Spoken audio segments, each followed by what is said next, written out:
इस विशेष बुलेटिन में आप सभी का स्वागत है। मैं हूं ऋतु वर्मा, मेरे साथ है मेरी सहयोगी बीना सिंह। शुरुआत करेंगे हेडलाइंस के साथ। प्रधानमंत्री ने श्री स्वामीनारायण मंदिर के वर्षगांठ समारोह में वीडियो कॉन्फ्रेंसिंग के जरिए लिया हिस्सा। कहा, निहित स्वार्थ के लिए बांटने की साजिश में लगे लोगों की कोशिश को करना है नाकाम।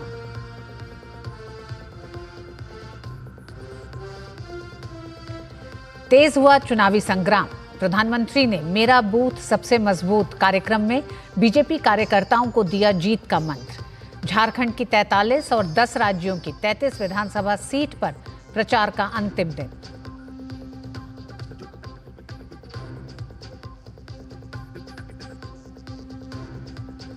भाजपा के वरिष्ठ नेता अमित शाह ने झारखंड के सरायकेला और तमाड़ की रैली।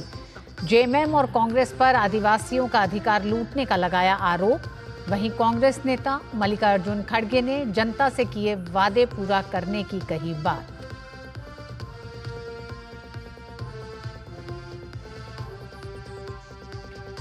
जस्टिस संजीव खन्ना बने देश के 51वें मुख्य न्यायाधीश। राष्ट्रपति द्रौपदी मुर्मू ने दिलाई पद की शपथ। अगले साल 13 मई तक है कार्यकाल।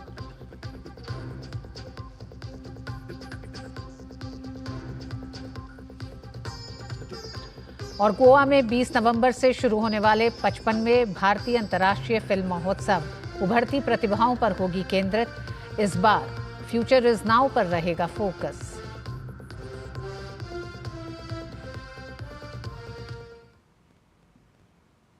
खबरों को विस्तार से देखते हैं।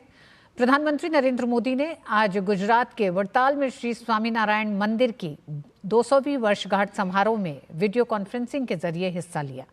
अपने संबोधन में प्रधानमंत्री ने कहा कि भगवान स्वामीनारायण ने कहा है कि स्वामीनारायण की प्रेरणा ने आजादी के समय भारत को पुनर्जीवित किया।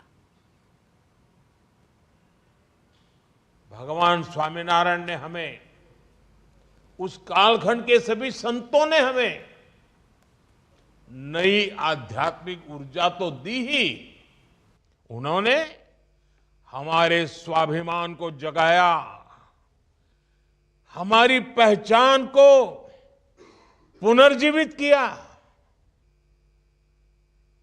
इस दिशा में शिक्षापत्री और वचनामृत का योगदान बहुत बड़ा है।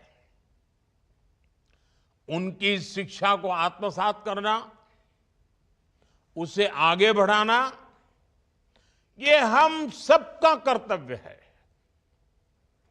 मुझे खुशी है कि वड़ताल धाम आज इसी प्रेरणा से मानवता की सेवा और युग निर्माण का बहुत बड़ा अधिष्ठान बन चुका है। पीएम मोदी ने निहित स्वार्थ के लिए देश को बांटने की साजिश का भी जिक्र किया। विकसित भारत के लिए हमारी एकता, देश की अखंडता, वो भी बहुत जरूरी है। आज दुर्भाग्य से निहित स्वार्थ के लिए, छोटी समझ के कारण भारत के उज्जवल भविष्य के महत्वाकांक्षी उद्देश्यों को भूल करके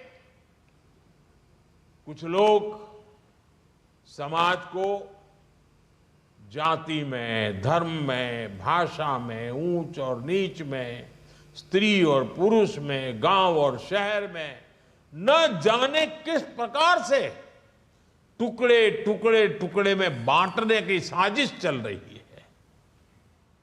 प्रधानमंत्री नरेंद्र मोदी ने भारतीय जनता पार्टी के झारखंड के कार्यकर्ताओं से संवाद करते हुए कांग्रेस पर जोरदार हमला किया। उन्होंने कांग्रेस पर समाज को तोड़ने का आरोप लगाते हुए उनके पुराने चुनावी विज्ञापन का जिक्र किया। प्रधानमंत्री ने कहा कि उस विज्ञापन में कांग्रेस ने एससी, एसटी और ओबीसी को भद्दा पेश किया है। इस विज्ञापन के जरिए कांग्रेस ने अपनी मंशा भी जाहिर की है। पीएम ने कहा कि एससी, एसटी और ओबीसी पिछले कई सालों से कांग्रेस के एजेंडे का शिकार हो रहे हैं।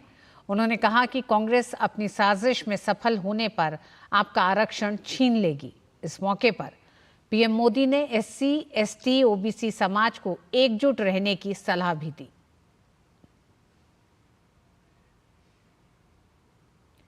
भाजपा के वरिष्ठ नेता अमित शाह ने झारखंड के सरायकेला में एक चुनावी जनसभा को संबोधित करते हुए कहा कि जेएमएम और कांग्रेस के राज में आदिवासियों का अधिकार घुसपैठियों ने लूट लिया है। उन्होंने कहा कि झारखंड में भाजपा की सरकार बनने पर हम कानून लाएंगे कि अगर कोई घुसपैठिया आदिवासी लड़की से शादी करता है तो लड़की की जमीन घुसपैठिए के नाम नहीं होगी और जो जमीन हड़पी गई है उसे भी भाजपा सरकार वापस दिलाने का काम करेगी। पूरा झारखंड और विशेष कर आदिवासी क्षेत्र घुसपैठ से परेशान है। हमारे चंपई सोरेन जी ने घुसपैठ का मुद्दा उठाया। हेमंत बाबू ने कहा आप सीएम पद छोड़ दो, भाजपा की सरकार बना दो। आदमी तो क्या, परिंदा भी पैर न मर पाए, इस तरह से घुसपैठ को हम रोक देंगे। इसके साथ साथ हम एक कानून लाएंगे। आदिवासी बच्ची से घुसपैठिए शादी करते हैं तो बच्ची की भूमि उनके नाम पर नहीं होगी, ऐसा कानून लाएंगे। और जो भूमि हड़प ली है उसको भी वापिस कराने का काम भारतीय जनता पार्टी की सरकार करेगी। केंद्रीय गृह मंत्री अमित शाह ने झारखंड के तमाड़ में जेएमएम और कांग्रेस की सरकार को आड़े हाथों लिया है। उन्होंने हेमंत सोरेन की सरकार को भ्रष्टाचार पर घेरते हुए वादा किया है कि झारखंड में भाजपा की सरकार बनने पर पाई पाई का हिसाब होगा। अभी कांग्रेस के सांसद के घर से 350 करोड़ रुपया पकड़ा गया। आलमगीर आलम के पीए के घर से 35 करोड़ पकड़ा गया। झारखंड के युवाओं, ये पैसा किसका है? ये पैसा आपका है जो कांग्रेस और जेएम हजम करेगी। अब उनको लगता है कि पैसा हमारा हो गया। आप चिंता मत करो, मैं आपको वादा करता हूं आपकी पाई पाई वापस झारखंड के खजाने में डालने का काम भारतीय जनता पार्टी की सरकार करेगी। वहीं गृह मंत्री ने कांग्रेस पर आरक्षण खत्म करने की मंशा रखने का आरोप लगाया। आपका आरक्षण भी कांग्रेस पार्टी समाप्त करने जा रही है। ये राहुल बाबा को जो बोलना है वो बोलने दो। जब तक भाजपा का एक भी विधायक या सांसद है, हम आदिवासी और पिछड़ा का आरक्षण नहीं जाने देंगे। महाराष्ट्र में विधानसभा चुनाव की सरगर्मियां तेज हो गई हैं। महाराष्ट्र उप मुख्यमंत्री और भाजपा नेता देवेंद्र फडणवीस ने नागपुर की दक्षिण पश्चिम विधानसभा सीट में रोड शो किया। उप मुख्यमंत्री ने नागपुर से 5 बार विधानसभा चुनाव लड़ा है, जिसमें 2 बार नागपुर पश्चिम निर्वाचन क्षेत्र से और 3 बार नागपुर दक्षिण पश्चिम की सीट शामिल है। राज्य की सभी 288 सीटों पर एक चरण में 20 नवंबर को मतदान और 23 नवंबर को नतीजे आएंगे, जिसके लिए हर राजनीतिक दल अपनी कमर कस चुके हैं।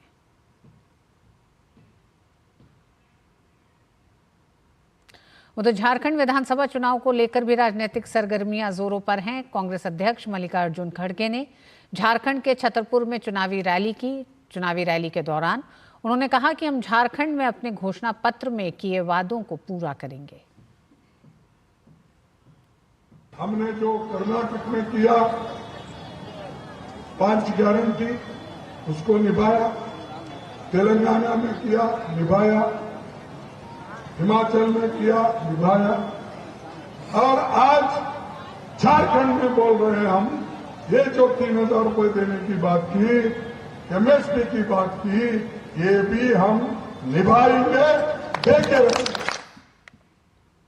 वायनाड लोकसभा उपचुनाव के लिए आज प्रचार का अंतिम दिन है। कांग्रेस नेता राहुल गांधी ने वायनाड में प्रियंका गांधी के साथ एक रोड शो किया। वायनाड में हो रहे उपचुनाव के लिए कांग्रेस ने पार्टी की महासचिव प्रियंका गांधी को मैदान में उतारा है। वायनाड में त्रिकोणीय मुकाबला है। प्रियंका गांधी के अलावा भाजपा की नव्या हरिदास और वाम गठबंधन के सत्येन मोकरी चुनावी मैदान में हैं। You have won a huge place in my heart. It has gone beyond politics. So anytime I can help anybody in Wayanad, the people of Wayanad, your issues, your tourism, your tea, your coffee, if I can show the beauty of Wayanad to the people of the rest of the country, to the people of the rest of the world, I will happily do it. Bhajpa प्रवक्ता शहजाद पूनावाला ने एक पुराने विज्ञापन का हवाला देते हुए कांग्रेस पर जोरदार हमला किया है। उन्होंने कहा कि कांग्रेस का दोहरा चरित्र इस विज्ञापन से सामने आ गया है। कांग्रेस पहले कहती थी कि जाति से नहीं, मेरिट से चीजें तय होनी चाहिए, लेकिन आज वोट बैंक के चक्कर में 10% मुसलमान आरक्षण के लिए सहमति दे रही है। ये उनकी एड है जो वर्षों पहले वो पेपर में देते थे कि इक्वालिटी को एक हैंड दीजिए, कास्ट से नहीं मेरिट से चीजें डिसाइड होनी चाहिए। ये उनका असलियत है कि पहले कहते थे ना जात पर ना पात पर मोहर लगेगी हाथ पर, और आज जाति में हिंदू सोसाइटी को बांटना चाहते हैं, पर मुसलमानों की जातियों पे कुछ नहीं बोलेंगे, क्योंकि हिंदुओं को डिवाइड करो, मुसलमानों को एक करो, वोट बैंक को एक करो, यही इनकी पूरी रणनीति है। इनको वोट बैंक जिहाद सेकुलर लगता है, बांटोगे तो कटोगे, तो ये वाला इनको सांप्रदायिक लगता है। उनको एक रहेंगे, सेफ रहेंगे, सांप्रदायिक लगता है। पर गेरुआ वस्त्र पहनने वाले लोग राजनीति में ना आए, साधु संत राजनीति में ना आए, ये इनको सेकुलर लगता है। केंद्र सरकार द्वारा चलाई जा रही जन कल्याणकारी योजना का लाभ हर व्यक्ति तक पहुंचाने का प्रयास हो रहा है। इसी कड़ी में इन योजनाओं का लाभ मध्य प्रदेश के शिवपुरी जिले के सहरिया आदिवासी परिवारों को भी मिल रहा है। प्रदेश के शिवपुरी जिले में 2 लाख से ज्यादा सहरिया आदिवासी परिवार रहते हैं, जो अति पिछड़ी जनजाति में शामिल हैं।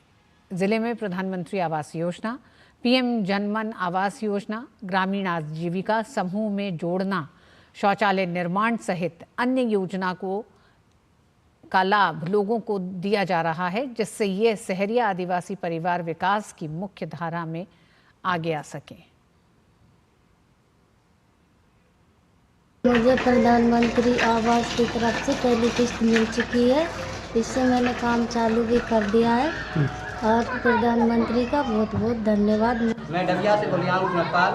मोदी जी ने हमको आवास दी है। हमें प्रधानमंत्री आवास योजना मिल चुकी है और हमें पहली किस्त आ चुकी है। हम बनाना शुरू कर रहे हैं और बस प्रधानमंत्री नरेंद्र मोदी धन्यवाद कहना चाहूँगा। प्रधानमंत्री जी ने अच्छी व्यवस्थाएं बनाई हैं बढ़िया, और मुझे आवास मिल गया है, वो मैंने पक्का मकान भी बना लिया बढ़िया। मध्य प्रदेश की सहरिया जनजाति को मिला केंद्र की योजना का लाभ। प्रदेश के शिवपुरी जिले में 2 लाख से ज्यादा सहरिया आदिवासी परिवार रहते हैं। पीएम आवास योजना, पीएम जनमन योजना, ग्रामीण आजीविका का लाभ इन आदिवासियों को मिल रहा है। ब्राजील में 18 और 19 नवंबर को G20 शिखर सम्मेलन का आयोजन होने जा रहा है। प्रधानमंत्री नरेंद्र मोदी भी इस सम्मेलन में शामिल होंगे। इस बार भी भारत के शेरपा अमिताभ कांत हैं, जिनसे हमारे सहयोगी असीम मिश्रा ने खास बातचीत की।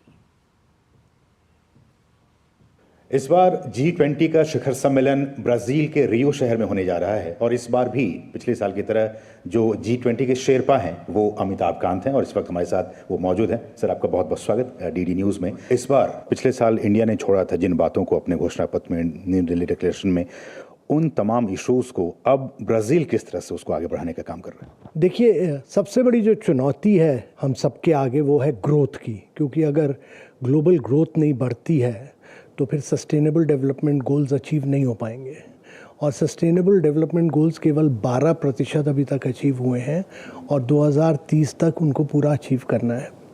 इसलिए ग्लोबल ग्रोथ को बढ़ाना बहुत ज़रूरी है, तभी एजुकेशन, हेल्थ, न्यूट्रिशन पर फोकस हो पाएगा।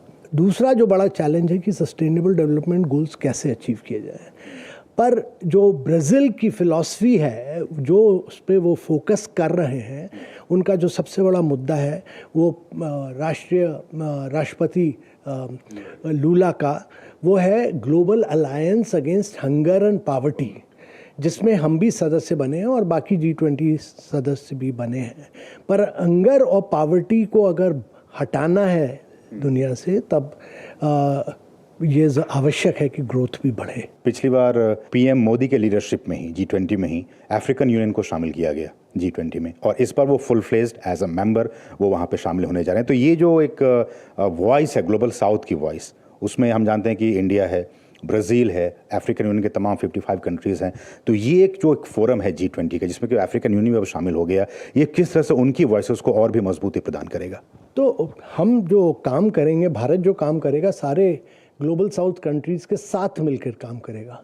हम ब्राज़ील, साउथ अफ्रीका हो, अर्जेंटीना हो, मेक्सिको हो, सऊदी अरेबिया हो, सब, और सारे देशों को मिलाकर हम काम करते हैं। और इसीलिए ये कंसेंसस बनाने में एक पिछली बार हम लोग कर पाए पूरी कंसेंसस, और वही पूरी कोशिश रहेगी इस बार भी। और ब्राज़ील की हम मदद करेंगे सारे इमर्जिंग मार्केट्स के साथ मिलके, ग्लोबल साउथ के साथ मिलके। और इंडिया, भारत हमेशा एक वॉइस ऑफ ग्लोबल साउथ रहेगा, ये माननीय प्रधानमंत्री जी का एक निर्देश है। तो ये थे G20 के शेरपा अमिताभ कांत, जिनका कि साफ तौर पे कहना है कि जिन बातों को भारत ने आगे बढ़ाया था, उन्हीं बातों को G20 जो कि ब्राज़ील में होने जा रहा है, उसको और भी मजबूती प्रदान किया जाएगा। और ग्लोबल साउथ की वॉइस, चूँकि अफ्रीकन यूनियन भी इस बार एक फुल फ्लेज मेंबर की तरह शामिल होने जा रहा है, तो उनकी वॉइसेस को भी लगातार भारत आगे बढ़ाने में आगे बढ़ता रहेगा। कैमरामैन विनय तिवारी के साथ असीम मिश्रा, DD न्यूज़, दिल्ली। और वक्त एक छोटे से ब्रेक का है।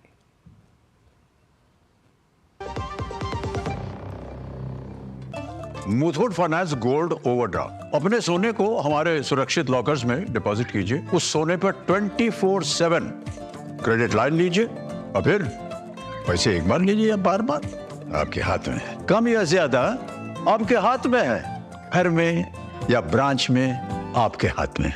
और जानते हैं सबसे बड़ी बात, ब्याज सिर्फ उतने ही दिन का भरिए जितने दिन पैसे इस्तेमाल कीजिए। जी हाँ, मुथूट फाइनेंस गोल्ड ओवरड्राफ्ट, आज ही कॉल कीजिए 1-800-313-1212। गोल्ड लोन कमाल, बाकी लोन बेमिसाल।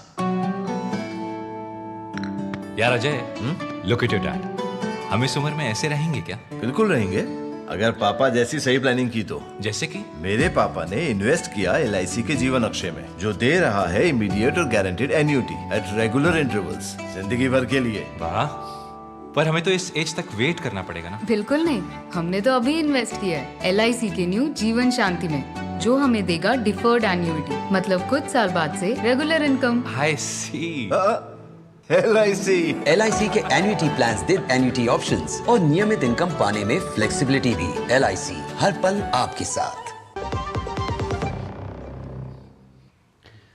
देश को आज नया प्रधान न्यायाधीश मिल गया। जस्टिस संजीव खन्ना को आज राष्ट्रपति द्रौपदी मुर्मू ने 51वें प्रधान न्यायाधीश के रूप में शपथ दिलाई। राष्ट्रपति भवन में यह समारोह आयोजित हुआ। जस्टिस खन्ना अब 13 मई 2025 को इस पद से सेवानिवृत्त होंगे।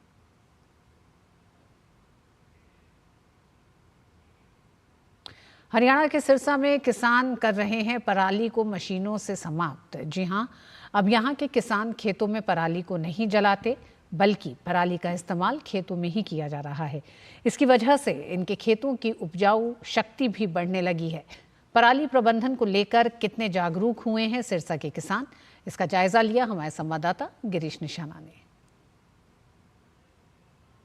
सिरसा के गांवों में पराली की समस्या एक बीते जमाने की बात हो चुकी है। जी हां, हमारे साथ बात करने के लिए मौजूद हैं बालासर से किसान हैं, 42 एकड़ की जमीन पे खेती करते हैं। 2018 से पहले ना तो बहुत है जिनकी पराली बर्निंग होती थी, अब तो साढ़े नाम आता है। अब सरकार की तरफ से काफ़ी सुविधाएं होगी, जिसमें मशीनरी प्रोवाइड करवाई गई है, happy seeder, smart cedar, super seeder, baler वगैरह गांठें बनाकर बाहर निकाल देते हैं।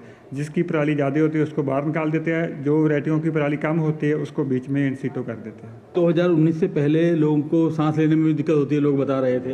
पहले क्या दिक्कतें थी, अब कितना राहत महसूस करते हैं? ऐसे अब थोड़ी टेक्नोलॉजी आ गई, सिस्टम में भी आ गई, और ज़मींदार भी थोड़ा समझदार हो गया।